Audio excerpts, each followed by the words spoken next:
This is the Bradenton Blitz, and I am Jason Dill, and I'm joined by David Wilson. Bradenton.com/sports is the website. Varsity 24/7 is the app on the Google Play Store or the iTunes Store. And David, we've been having like a little bit of a break here because of schedules being so busy. A lot of things going on lately, but we're going to dive right into it. Spring training and Michigan football are the two items that we want to talk about here on this edition of the Blitz.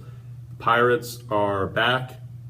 We can say better than ever, I guess. That's kind of a copy of a line. But what have you seen from? You've gotten a chance to go out there as well over to McKechnie Field. What have you seen from the Pirates so far? Well, for a team that's winning 90 games perpetually now, I think 2 of the last 3 years they've won at least 90 games. You expect it to be about the current team at spring training, and obviously they're really good. They have good pitching. Well, Garrett Cole's still trying to get back to 100% health, but the minor league talent there is really impressive. They've got 5 top 100 prospects, according to Baseball America, in the major league camp right now.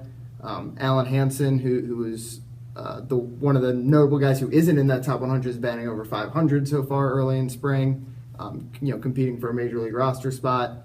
All particularly in the lineup, they have some really exciting young hitters, and it gives you something more to watch for than just seeing Andrew McCutchen again, which of course is exciting, but it's always cool to get to see that next era, because last time this happened, where McCutchen and Neil Walker were all coming up, the Pirates were bad. Now they're good, and they also have young talent. They definitely have young talent. It's kind of interesting to see too, because a lot of people want to know how long would they want Andrew McCutchen to stay around, how long do they extend him. He says he wants to be a Pirate. Obviously, he's reiterated that over several times that he wants to be a Pirate for the rest of his career.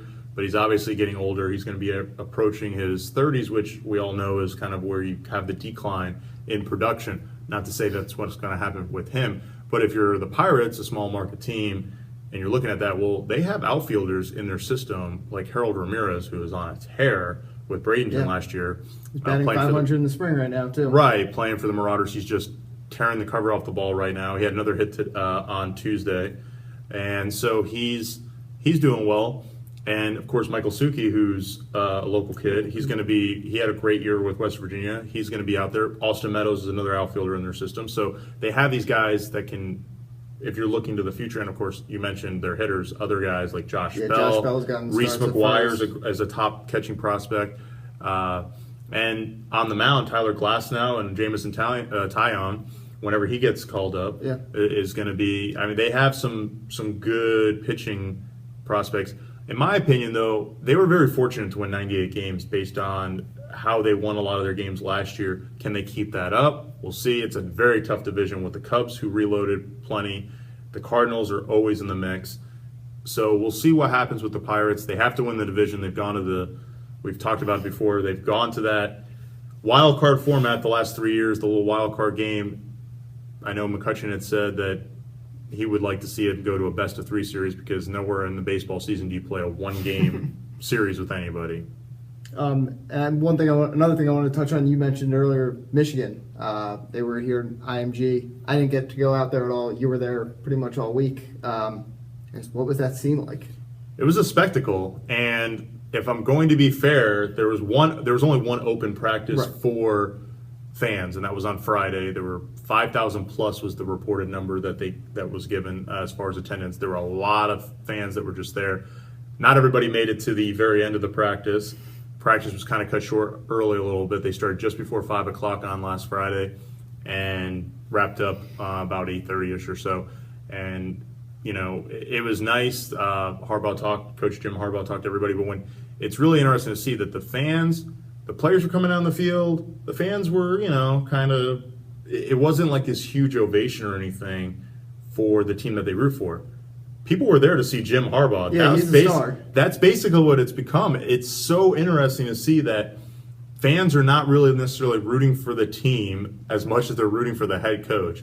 Because, quite frankly, the team, they have a quarterback battle going on that's going to last until probably before they decide to name a starter over the summer. Maybe the end of spring they might get to that point, but probably I would say during the summer months. They have a lot of holes in linebacker. They have a new defensive coordinator, because their defensive coordinator went to Maryland. Yep. As you know, David's a Maryland fan, correct? Yeah. So keeping up on that, so you know him very well. And it's one of those things that, we'll see what happens with Michigan. But he's brought a resurgence to the Wolverines, who had been down for a lot of years during the Hoke years, the Rich Rodriguez years, even at the end of the Lloyd Carr years. They've been down for quite a while. So to see the rejuvenation in the program, it was quite a sight to behold. I mean, 5,000 plus, and IMG did a very good job. I will say that IMG Academy, as far as accommodating, they have a construction going out there to get everybody in and where they have parked, because they don't have enough spaces in that parking lot for 5,000 people by their stadium. But they sorted it all out very well and had a lot of security and everything. But yeah, people were, the phones were out taking photos, videos, you name it. Everybody was kind of getting a part of it. So, how about you though? From obviously you weren't there covering it, but the whole idea of, and to see what has been taking place on social media with Twitter, with various coaches commenting how they were going to come down. What's your take on it? It's weird to me that I guess it is allowed within the NCAA bylaws, but it's weird that you're allowed to have a spring practice at a high school. It is, but they also, here's the thing, they were staying on the campus there, but they separated them. They did separate it, but to still, make sure you're there that you're every not day. there. Right. There is going to be a recruiting benefit. I know Harbaugh had said after the first after the first practice that was open to the media, was that, I don't know, I don't see that there's any recruiting advantages. I don't know of any.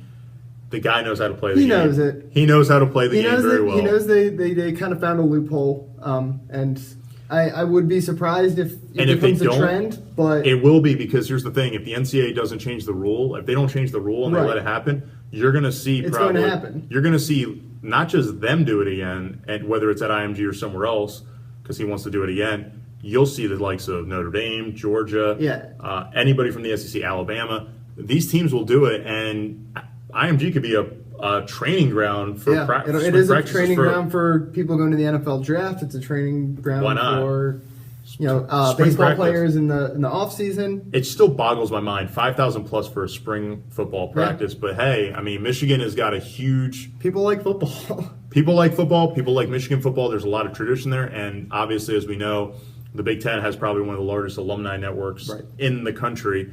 So when you have that, So when you have that, people down here in Manatee County, there's a lot of Michigan fans. You're going to draw a lot of numbers. It's still crazy to think for a practice, But that's this week's show. Again, Bradenton Blitz, Varsity 24/7 is the app. Bradenton.com/sports for the latest and greatest here in Manatee County and beyond, from prep sports to college to pros. We have you covered.